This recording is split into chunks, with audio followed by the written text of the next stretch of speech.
Hello everyone, welcome to my channel. आज हम इस वीडियो में second law of thermodynamic topic detail में डिस्कस करेंगे, जो अगेन थर्मोडायनेमिक चैप्टर का एक बहुत इंपॉर्टेंट टॉपिक है, एक इंपॉर्टेंट कॉन्सेप्ट है। सो इस पर्टिकुलर वीडियो में सेकेंड लॉ ऑफ थर्मोडायनेमिक का बेसिक कॉन्सेप्ट डिटेल में डिस्कस करेंगे। साथ ही साथ अलग अलग साइंटिस्ट ने सेकेंड लॉ ऑफ थर्मोडायनेमिक को अलग अलग तरीके से समझाने का प्रयास किया है, तो उन कॉन्सेप्ट को एक एक करके हम डिटेल में समझेंगे, जिससे हमारा ये second law of thermodynamic detail में कवर हो जाएगा। साथ ही साथ फर्स्ट लॉ ऑफ थर्मोडायनेमिक के जो लिमिटेशंस हैं and second law of thermodynamic की आवश्यकता हमको क्यों पड़ी, वो टॉपिक्स भी आपके सिलेबस में दिए गए हैं, तो उनको भी एक एक करके हम डिटेल में डिस्कस करेंगे। सो स्टार्ट करते हैं। सेकेंड लॉ ऑफ थर्मोडायनेमिक क्या होता है? First law of thermodynamics express the equivalence between heat absorbed and work done, but second law states about direction of flow. It's also state that total heat absorbed cannot be converted into work completely. ठीक है, तो यहाँ पे concept क्या है कि जो first law of thermodynamic था वो बेसिकली हीट और वर्क की इक्विवेलेंस को बताता है। मतलब कि ये कहता है कि हीट और वर्क एक दूसरे में बदले जा सकते हैं। ठीक है, ये हमारा फर्स्ट लॉ ऑफ थर्मोडायनेमिक बताता है। And second law of thermodynamic ये बताता है कि हीट और वर्क का प्रोसेस किस डायरेक्शन में होगा। ठीक है, मतलब ये डायरेक्शन बताता है, फ्लो का जो डायरेक्शन है वो बताता है कि हीट और वर्क का प्रोसेस किस डायरेक्शन में होगा। और सारी हीट, और ये कॉन्सेप्ट भी देता है कि जो जितनी भी हीट है, टोटल जो हीट होगा, सारी हीट जो है वो कभी भी पूरी वर्क में नहीं बदलेगी। ठीक है, कंप्लीटली वर्क में जो है वो कन्वर्ट नहीं होता है। ठीक है, तो फर्स्ट लॉ हमें क्या बताएगा कि हीट और वर्क के बीच में इक्विवेलेंस के बारे में बताएगा, और सेकेंड लॉ उसका डायरेक्शन और फ्लो बताएगा। ठीक है, तो यहाँ पे ये तो इसका बेसिक डेफिनेशन हो गया सेकेंड लॉ ऑफ थर्मोडायनेमिक का।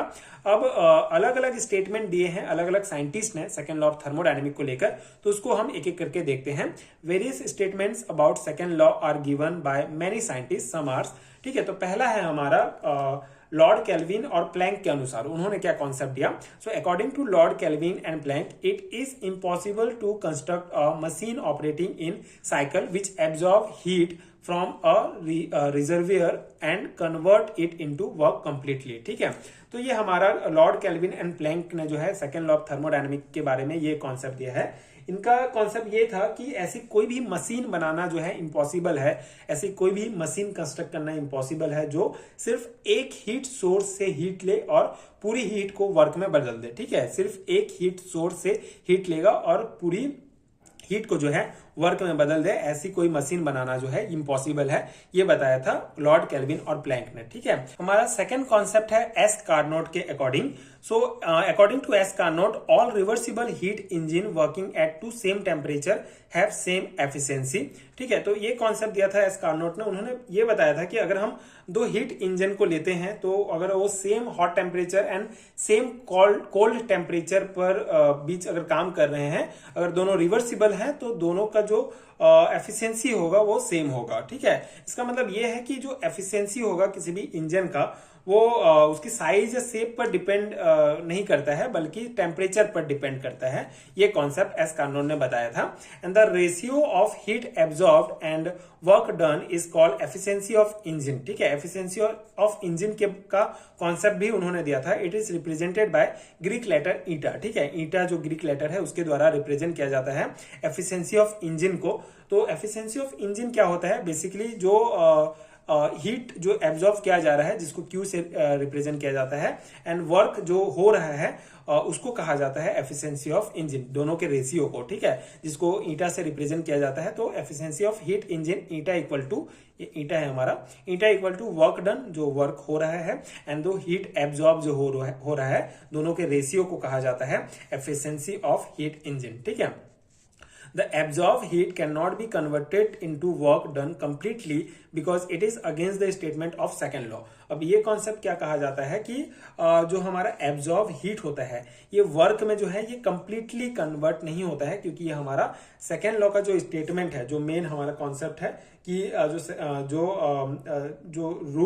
हीट होगा वो कंप्लीटली कन्वर्ट नहीं होता है वर्क में, बल्कि हमेशा कुछ ना कुछ हीट जो है वो रिजेक्ट हो जाता है। ठीक है, तो इस केस में भी जो एब्जॉर्ब हीट होगा हमारा, वो वर्क में कंप्लीटली कन्वर्ट नहीं होगा। ठीक है, so it is impossible to construct a heat engine with efficiency 1 or 100%। ठीक है, अब यहाँ पे 100% एफिशिएंसी का मतलब क्या है कि 100% एफिशिएंसी का मतलब कि जो भी हीट ली सारी की सारी वर्क में बदल जाए, वो हमारा होगा 100% एफिशिएंसी। लेकिन ये ऐसा इंजन बनाना इम्पॉसिबल है कि वो जितना भी हीट ले रहा है उसको सबको वर्क में बदल दे। ठीक है, ये सेकेंड लॉ के हिसाब से ये पॉसिबल ही नहीं है, क्योंकि सेकेंड लॉ ये कहता है कि कभी भी हीट इंजन 100% एफिशिएंसी नहीं देगा, मतलब कि जितना हीट ले रहा है उतना वर्क में वो नहीं बदलेगा। ठीक है, तो ये इम्पॉसिबल है ऐसा इंजन कंस्ट्रक्ट करना जो 100% एफिशिएंसी देगा। ठीक है, ये कार्नोट का कॉन्सेप्ट था। थर्ड हमारा कॉन्सेप्ट है क्लासियस के अनुसार। So according to Clausius it is impossible for a self acting machine unaided by an external agency to transfer heat from lower to higher temperature। ठीक है, अब ये कॉन्सेप्ट क्या था कि ये इम्पॉसिबल है कि कोई सेल्फ एक्टेड मशीन, ठीक है, कोई भी ऐसा मशीन बनाना इम्पॉसिबल है जो हाई टेम्परेचर जो लो टेम्परेचर से हाई टेम्परेचर पर जाए। ठीक है, जो ये लो टेम्परेचर से हाई टेम्परेचर पर जाए वो फिर बिना किसी एक्सटर्नल वर्क के। ठीक है, ऐसा पॉसिबल ही नहीं है। अगर हमको लो टेम्परेचर से हाई टेम्परेचर में भी जाना है तो हमको एक्सटर्नल जो हीट है, एक्सटर्नल जो वर्क है उसकी आवश्यकता होती ही है। जैसे अगर हम एग्जांपल देखें इस कॉन्सेप्ट को समझने के लिए, जैसे अगर हम फ्रिज की बात करें तो अंदर इसका ठंडा है और बाहर हीट है, तो अंदर हीट से बाहर की तरफ इसका अगर जा रहा है, ठीक है, मतलब कि लो टेम्परेचर से हाई टेम्परेचर में जा रहा है, तो इसके लिए हमको एक्सटर्नल वर्क इलेक्ट्रिसिटी की आवश्यकता पड़ेगी ही पड़ेगी। ठीक है, तो क्लासियस का कॉन्सेप्ट ये था कि it is impossible for a self acting machine unaided by a external agency to transfer heat from lower to higher temperature. ठीक है, फोर्थ हमारा है थॉमसन के अकॉर्डिंग।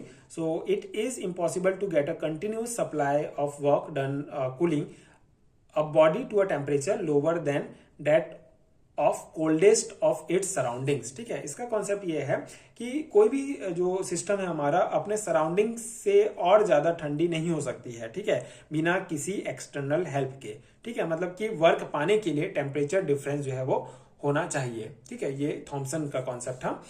फिफ्थ हमारा कॉन्सेप्ट है एंट्रोपी स्टेटमेंट। तो एंट्रोपी स्टेटमेंट का कॉन्सेप्ट क्या है कि on the basis of entropy it is irreversible in a irreversible spontaneous process the sum of entropies of system and surrounding always increases. ठीक है, तो इसमें क्या कहा गया है कि इरिवर्सिबल प्रोसेस की अगर हम बात करें तो इरिवर्सिबल प्रोसेस में सिस्टम और सराउंडिंग की जो टोटल हमारा एंट्रोपी होगा वो बढ़ेगा। ठीक है, sum of the entropy of the system and surrounding का जो टोटल एंट्रोपी होगा इरिवर्सिबल प्रोसेस में वो हमेशा इंक्रीज होगा। ठीक है, बढ़ेगा।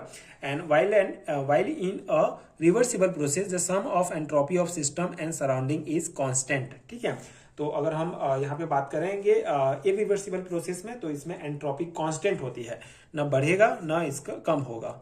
ठीक है, and all natural process are irreversible, so it can be said that entropy of universe is always increasing and tend to a maximum. ठीक है, तो जितने भी नेचुरल प्रोसेस होते हैं वो इरिवर्सिबल होते हैं। जैसे पिछले वीडियो में भी हमने ये कॉन्सेप्ट पढ़ा था, तो जितने भी नेचुरल प्रोसेस हैं वो इरिवर्सिबल प्रोसेस होते हैं, इसलिए यूनिवर्स की एंट्रोपी जो है वो हमेशा बढ़ती रहती है। ठीक है, एंड और धीरे धीरे मैक्सिमम वैल्यू की तरफ जो है वो जाती रहती है। तो ये इंपॉर्टेंट कॉन्सेप्ट है। तो ये हमारा सेकेंड लॉ के जितने भी स्टेटमेंट हैं जो अलग अलग साइंटिस्ट ने दिए हैं वो हमने डिस्कस किया है डिटेल में। अगर आपको सेकेंड लॉ ऑफ थर्मोडायनेमिक पूछा जाता है तो कितने नंबर में पूछा जाता है उस अकॉर्डिंग आप जो है इसको छोटा बड़ा लिख सकते हैं। बाकी अगर लॉन्ग टाइम में भी पूछा जाता है आप इतना स्टेटमेंट लिखते हैं तो ये भी इनफ रहेगा आपका सेकेंड लॉ ऑफ थर्मोडायनेमिक को समझाने के लिए, आपके सेमेस्टर एग्जाम्स के लिए। ठीक है, अब हम डिस्कस कर लेते हैं हमारा limitation of first law of thermodynamic. ये टॉपिक आपके सिलेबस में दिया गया है, तो इसको हम डिस्कस कर लेते हैं। बहुत सिंपल सा है। The first law of thermodynamic state that energy can neither be created nor destroy, it can only be converted from one form to another. ठीक है, सिंपल सा है। फर्स्ट लॉ ऑफ थर्मोडायनेमिक का मेन स्टेटमेंट क्या है कि energy ना तो बनाया जा सकता है ना ही डिस्ट्रॉय किया जा सकता है, इसको सिर्फ एक फॉर्म से दूसरे फॉर्म में जो है कन्वर्ट किया जा सकता है। इसका जो मैथमेटिकल एक्सप्रेशन था इस फर्स्ट लॉ ऑफ थर्मोडायनेमिक का वो है del U equal to Q minus W होता है। एंड इसके लिमिटेशंस यहाँ पे हम 3-4 लिमिटेशंस देख लेते हैं। तो ये फर्स्ट लॉ ऑफ थर्मोडायनेमिक का कुछ कमियां हैं, ठीक है, जिसके कारण फिर सेकेंड लॉ ऑफ थर्मोडायनेमिक आया। तो क्या क्या कमियां थी देखते हैं। पहला है, it does not tell the direction of a process, ठीक है, ये जो है हमको किसी भी प्रोसेस का, कोई भी प्रोसेस हो रहा है रिवर्सिबल या इरिवर्सिबल, उसका डायरेक्शन जो है ये हमको नहीं बताता है first law of thermodynamic. Example के लिए, it's tells that heat can be converted into work but not whether it will be naturally flow from cold to hot और हॉट टू कोल्ड, ठीक है। तो ये हमको ये बता देता है कि हीट जो है वो वर्क में कन्वर्ट हो रहा है, लेकिन ये नहीं बताता है कि इसका डायरेक्शन क्या है, मतलब ये गर्म ये इसका फ्लो क्या है, कोल्ड से हॉट की तरफ जा रहा है या हॉट से कोल्ड की तरफ, ठीक है। सेकेंड है हमारा, it does not tell whether a process is spontaneous और नॉट, ठीक है। जैसे कि एग्जांपल, मतलब कि जो प्रोसेस हो रहा है वो स्पॉन्टेनियस है, मतलब जल्दी हो रहा है कि नहीं हो रहा है, ये नहीं बताता। The first law allow both ice melting and water freezing but it does not explain why melting happen only above 100 degree Celsius, ठीक है। तो ये हमको ये बता देता है कि आइस और वाटर मतलब आइस मेल्ट होगा और वाटर जो है फ्रीज होगा, बट ये एक्सप्लेन नहीं करता है कि ये मेल्ट जो है 100 डिग्री सेल्सियस के ऊपर ही क्यों मेल्टिंग स्टार्ट हो जाएगा, ठीक है। तो ये कुछ इसके लिमिटेशंस थे। थर्ड है हमारा, it does not give the condition for complete conversion of heat into work, ठीक है। ये जो है हीट, ये मतलब फर्स्ट लॉ ये बता देता है कि हीट का है कंप्लीट कन्वर्जन हो जाएगा वर्क में, लेकिन कोई कंडीशन नहीं बताता है कि कौन से कंडीशन में ये होगा, किस प्रकार होगा। एंड फोर्थ है हमारा, it gives no information about the efficiency of energy conversion, ठीक है। एनर्जी का कन्वर्जन के बारे में बताएगा, लेकिन उसका एफिशिएंसी जो है उसके बारे में कोई इन्फॉर्मेशन नहीं देता है। तो ये कुछ 4 हमारे लिमिटेशंस हैं फर्स्ट लॉ ऑफ थर्मोडायनेमिक के, जो आप ध्यान रखेंगे। अब उसके बाद हमारा जो अगला टॉपिक है वो है need for the second law of thermodynamic, ठीक है। सेकेंड लॉ ऑफ थर्मोडायनेमिक की हमको आवश्यकता क्यों पड़ी? तो because of this limitations, first law के जितने लिमिटेशंस हैं उसके कारण हमको सेकेंड लॉ ऑफ थर्मोडायनेमिक की आवश्यकता पड़ी। तो इसके कुछ पॉइंट आप लिख देंगे। बेसिकली थ्योरी एग्जाम के पर्सपेक्टिव से नोट्स में आपको प्रोवाइड कर रहा हूँ, उस अकॉर्डिंग हम प्रिपेयर कर रहे हैं, तो आपको थ्योरी में पॉइंट्स को डिटेल में लिखना होगा। तो पहला है, the direction of the natural process, heat flow naturally from hot to cold not the reverse, ठीक है। तो ये बेसिकली हमको जो नेचुरल प्रोसेस होते हैं उसका डायरेक्शन जो है हमको पता करने के लिए हमको सेकेंड लॉ की आवश्यकता हुई। And the concept of irreversibility and spontaneity, it tells which process can be occur spontaneously, ठीक है। तो बेसिकली ये जो सेकेंड लॉ है हमको ये इरिवर्सिबिलिटी का कॉन्सेप्ट या फिर जो स्पॉन्टेनियस का जो कॉन्सेप्ट है ये देता है। तो ये इसके लिए भी हमको जो है सेकेंड लॉ की आवश्यकता थी, ठीक, ताकि हमको ये बता सके कोई लॉ की ये जो प्रोसेस होगा वो जल्दी होगा या लेट में होगा, ठीक है, स्पॉन्टेनियसली होगा। ये सब प्रोसेस, ये इरिवर्सिबिलिटी, ये कॉन्सेप्ट को समझाने के लिए हमको सेकेंड लॉ की आवश्यकता हुई। थर्ड है, the limitations on energy conversion, it state that it is impossible to convert all heat into work, some energy is always lost as waste heat, ठीक है। तो ये एनर्जी कन्वर्जन का जो कॉन्सेप्ट था, जो first law of thermodynamic clear नहीं कर पाया था, उसको ये बताता है कि इम्पॉसिबल है कि जो हीट होगा, जितना हीट किसी इंजन को दिया जाए उसको कंप्लीट को वर्क में वो कन्वर्ट कर दे, ये इम्पॉसिबल है। तो ये हमारा एनर्जी कन्वर्जन का कॉन्सेप्ट इसने क्लियर किया। इसने बताया कि एनर्जी जो है कुछ ना कुछ जो है हीट के रूप में वेस्ट होगा, ठीक है। फोर्थ अगर हम देखें तो पॉइंट अगर हम देखें तो it introduce the concept of entropy. Entropy help measure the disorder और randomness in a system and explain why some processes are irreversible, ठीक है। तो सेकेंड लॉ ऑफ थर्मोडायनेमिक्स से हमको एंट्रोपी का जो कॉन्सेप्ट है वो पता चलता है। एंड एंट्रोपी बेसिकली हमको ये मेजर करने में हेल्प करता है। एंड मेजर ये बेसिकली जो किसी भी सिस्टम का जो डिसऑर्डर होता है, उसका रैंडमनेस होता है, उसको मेजर करता है। एंड ये एक्सप्लेन करता है कि क्यों कुछ प्रोसेसेस इरिवर्सिबल होते हैं, ठीक है। तो ये हमारा need for the second law of thermodynamic topic भी कवर हो जाता है। And second law of thermodynamic से रिलेटेड जितने भी पॉइंट हैं यहाँ पे कवर हो जाते हैं। तो आई होप कि आपको समझ में आ गया होगा। जितना बेसिक कॉन्सेप्ट मुझे आता है मैंने समझाने का प्रयास किया है। आई होप कि आपको समझ में आ गया होगा। ये नोट्स आपके एग्जाम प्रिपरेशन के लिए हेल्पफुल रहा होगा। अगर आपको हैंडरिटन नोट्स चाहिए पीडीएफ फॉर्म में तो नीचे डिस्क्रिप्शन बॉक्स में आपको लिंक मिल जाएंगे, आप चेक कर सकते हैं। एंड अगर ये वीडियो हेल्पफुल है तो आगे के वीडियोस देखने के लिए आप चैनल के साथ जुड़े रहिए। Thank you so much for watching.